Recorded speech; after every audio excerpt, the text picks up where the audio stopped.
Good evening बच्चों।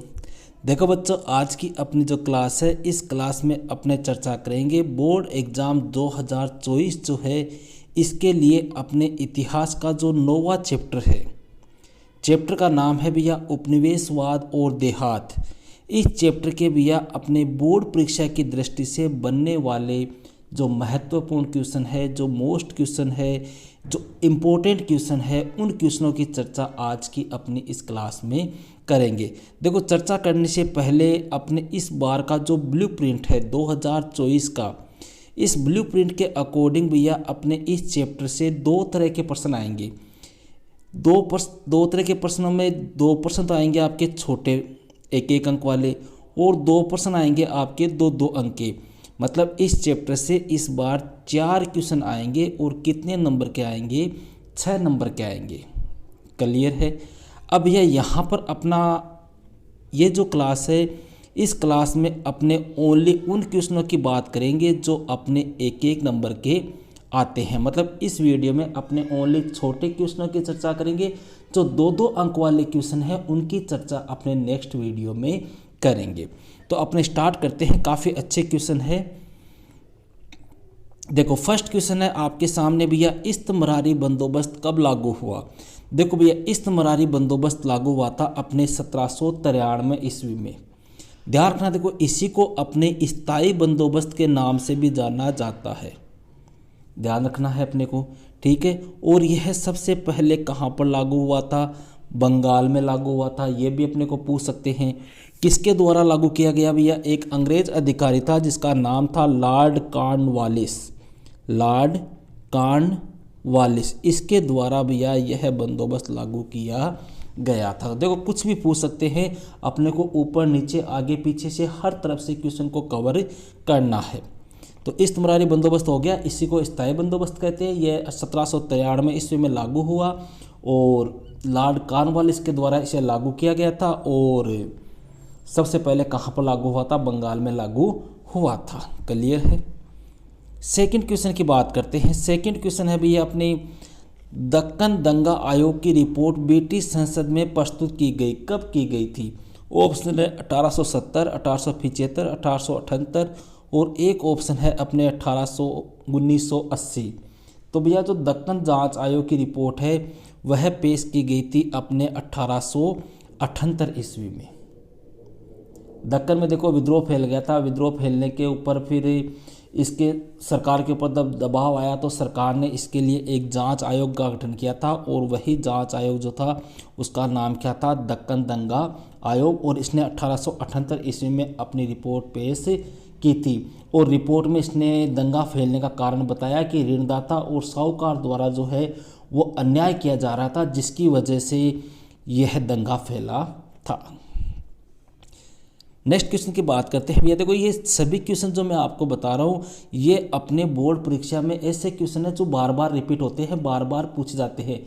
आपके पास में जैसे लास्ट के 5-7 साल के अगर पेपर हो तो आप वहाँ पे इन क्वेश्चनों को चेक करना भैया। लगभग यही क्वेश्चन बोर्ड एग्जाम में क्या हो रहे हैं? रिपीट हो रहे हैं। तो इनको आपको अच्छी तरह से देखना है। थर्ड क्वेश्चन है भैया, भारत में सबसे पहले औपनिवेशिक शासन कहाँ स्थापित हुआ था? भैया, भारत में सबसे पहले औपनिवेशिक शासन जो स्थापित हुआ था वो कहाँ पर हुआ था? बंगाल में हुआ था। बंगाल में ही सबसे पहले अंग्रेजों के द्वारा औपनिवेशिक स्थापित किया गया था। ठीक है।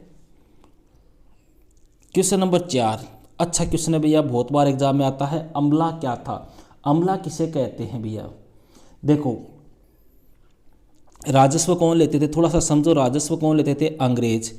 अंग्रेजों को राजस्व कौन जमा कराता था? जमींदार। अब इस जमींदार के द्वारा खुद राजस्व नहीं लिया जाता था। मतलब ये जमींदार खुद नहीं जाता था गांव में राजस्व लेने के लिए। ये जमींदार क्या करता था? अपने एक अधिकारी को भेजता था गांव में। समझ रहे हो? यह जमींदार जो है अपने एक अधिकारी को गांव में राजस्व एकत्रित करने के लिए भेजता। इसी अधिकारी को क्या कहा जाता था? अमला। तो सीधे तौर पे लिख दो कि राजस्व एकत्रित करने के लिए जमींदार का जो अधिकारी गांव में जाता उसे क्या कहते थे? अमला कहते थे। 5वां क्वेश्चन भैया ब्रिटेन में कपास आपूर्ति संघ की स्थापना कब हुई थी? इजी सा क्वेश्चन है, 1857 में। 6वां क्वेश्चन, ये भी बड़ा अच्छा क्वेश्चन है, बहुत बार आता है। पहाड़िया लोग कौन थे?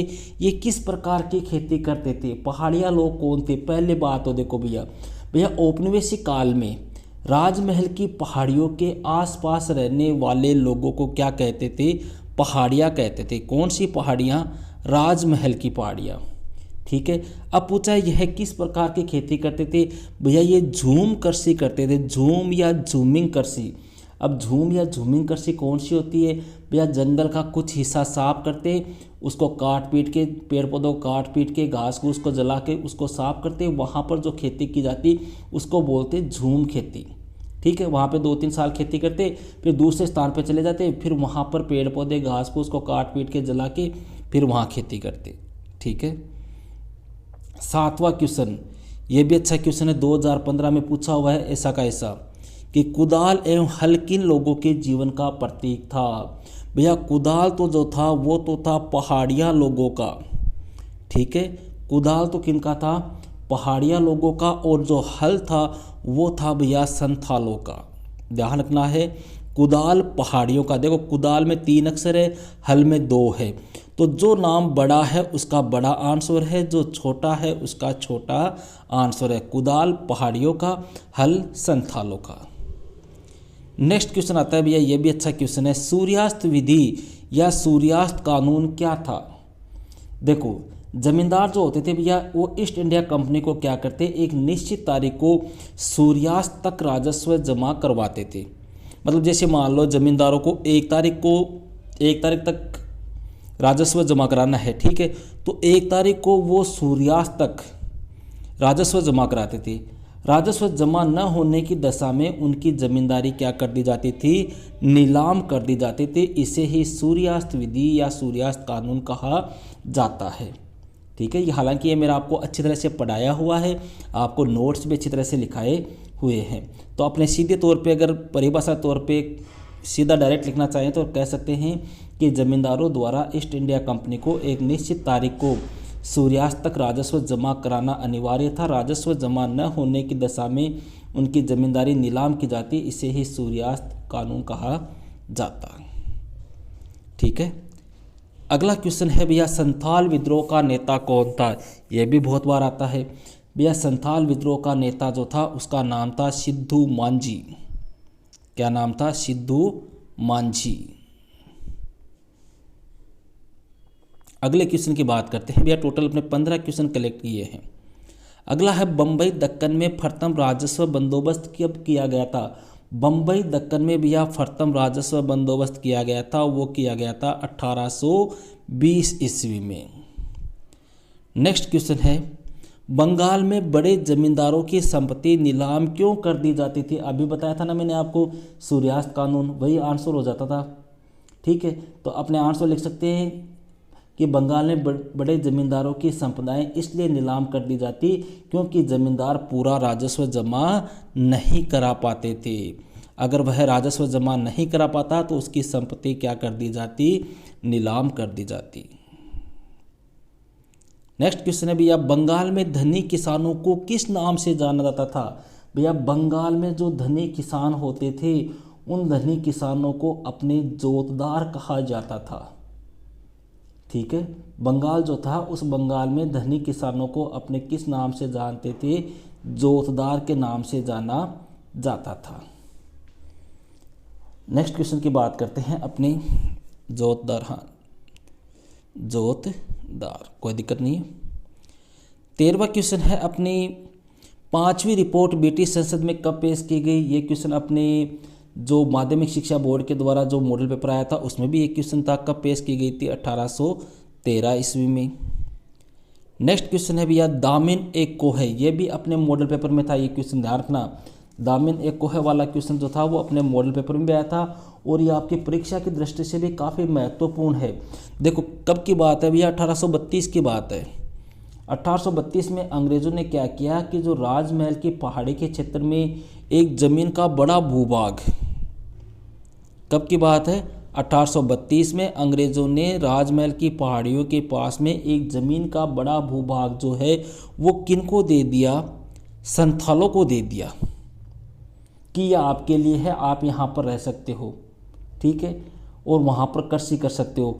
इसी क्षेत्र को भैया अपने क्या कहा जाता है, दामिन ए को है। समझ गए कि 1832 में अंग्रेज़ों ने राजमहल के पहाड़ी क्षेत्र में ज़मीन के एक बड़े भूभाग को संथालों के लिए सीमांकित कर दिया, जिसे संथालों की भूमि भी कहा गया। उन्हें यहाँ कृषि करनी पड़ती थी। इसी क्षेत्र को दामिन ए कोह के नाम से जाना जाता है।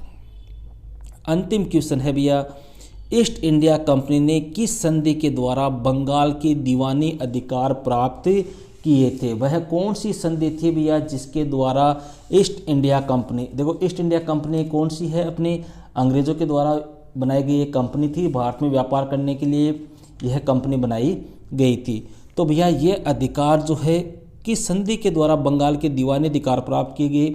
एक संधि हुई थी जिसका नाम था इलाहाबाद की संधि, ठीक है, और यह संधि कब हुई थी? 1765 में। और इस संधि के द्वारा अंग्रेज़ों को बंगाल में कौन से अधिकार प्राप्त हो गए? दीवानी अधिकार। क्लियर है? तो ये थे भैया अपने जो इतिहास का 8वां चैप्टर है, ये सॉरी 9वां जो चैप्टर है, उपनिवेशवाद और देहात, सरकारी अभिलेखों का अध्ययन। इस चैप्टर के अपने बोर्ड परीक्षा की दृष्टि से बनने वाले छोटे एक एक अंक वाले महत्वपूर्ण क्वेश्चन, जो बड़े क्वेश्चन है 2-2 अंक वाले जो क्वेश्चन है, उनकी चर्चा अपने एक अलग से वीडियो में करेंगे। ओके भैया, तो मिलते हैं नेक्स्ट वीडियो में एक नेक्स्ट टॉपिक के साथ। That's all.